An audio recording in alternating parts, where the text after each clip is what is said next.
This is Rob Tebbutt for ID Boxing. Delighted to be joined by Ben Shalom. We're in the immediate aftermath of Adam Azim's win over Santos Reyes. Ben, what did you make of Adam's performance? I thought it was a great performance. I saw Adam Azim box. I get to see him in sparring and see him in the gym. I thought people actually got to see him box for the first time. I was worried in the second round because I was like, here we go again. And that just hinders actually his development as a boxer. I said to John Wishoes and I said to the head of boxing and the matchmaking team, find me the most durable opponent you possibly can.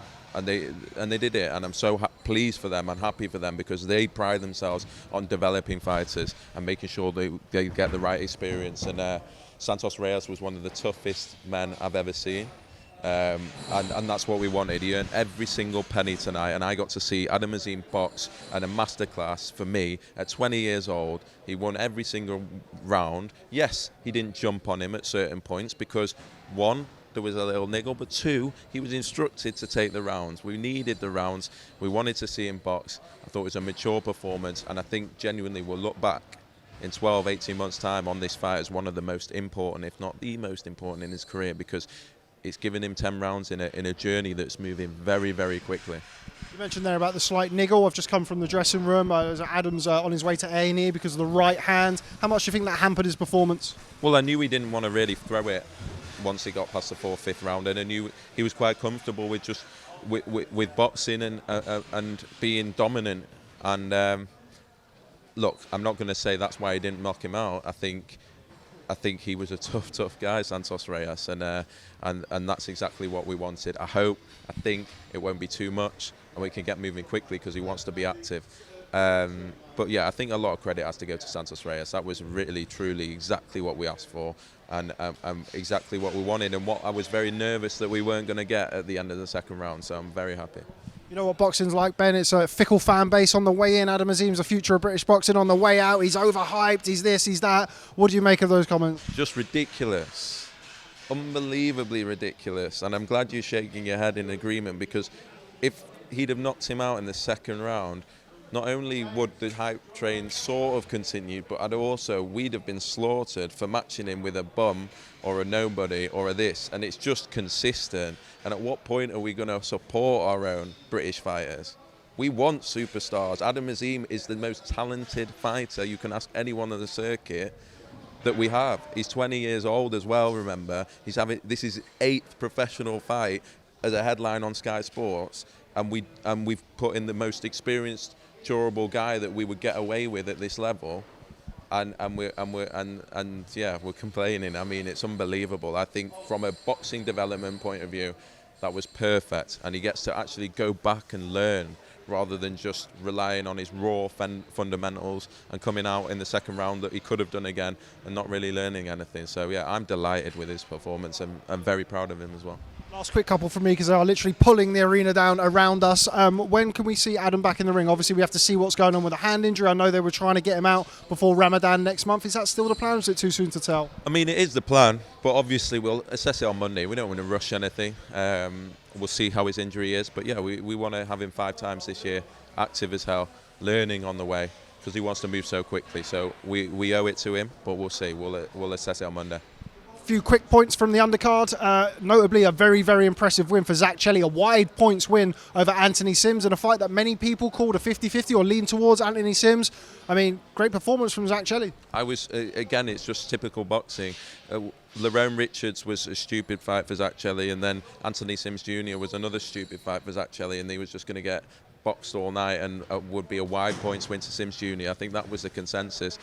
Yes, Sims Jr. is clearly missing something at that world level, and we saw it again tonight. But Zak Chelli, I've known him so long. He came through our tournament.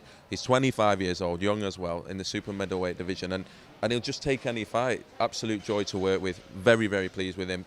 Thought he showed more variation than I've ever seen in his game, and that was my worry before it, because I've watched him box that many times. I've never seen him box like that. I thought it was a fabulous performance. Very happy for him, and yeah, let's get behind the fighters that actually want to take on the biggest names they possibly can and not even blink. Good win for Viddal Riley in a fight that was just starting to bubble up. It was just starting to get that. Anees Taj, he came, he was game as anything. And unfortunately, the fight was called off at the end of the third round. But a good win for Viddal Riley. And I think Anees Taj's stock goes up as well. We'll have to get Anees back on the show. What an entertainment. Unbelievable fight. I wish it could have gone on. Look, he had a massive, massive gash. I think it's what Viddal needed. And as stupid as it sounds, I was glad he got hit. I've not seen Viddal hit before. He took it well. I thought he boxed very, very well. And another great fight for his development. And yeah, Anees Taj, definitely want to see him back again. Was brilliant. Final one, Caroline Dubois. I mean, you're kind of in this catch-22. She's so talented. She's so ferocious. And, you know, the women's game is growing, but it still doesn't quite have the depth of the men's code. Going to be difficult for you to match her, Ben, going forward, surely? Yeah, I'll be honest. I don't think she'll be testing until she fights for a world title. So until then, I would expect to see a lot of that. It is a difficult one. The women's division, unfortunately, yes, it is phenomenal, and we've seen some unbelievable development last year with certain cards and the women's night, and we saw how popular it's become. But we're still getting there in terms of the depth. I think it was the third opponent. We had 2 late pullouts, and so it was a question of, do we want her active? Do we want her fighting 5 times a year, or we're going to pull her off? And we gave her the opportunity. Of course, her opponent didn't really come to fight. She did go the distance with other current world champions, so it does show how lethal Caroline Dubois is. But yeah, I can't see her being tested until she fights for a world title, and I'm hoping that can be at the end of this year. Before I let you go, rumours again or news gathering pace about Josh Taylor and Teofimo Lopez. Of course, Zak Chelli has just been announced to be on that Manchester card.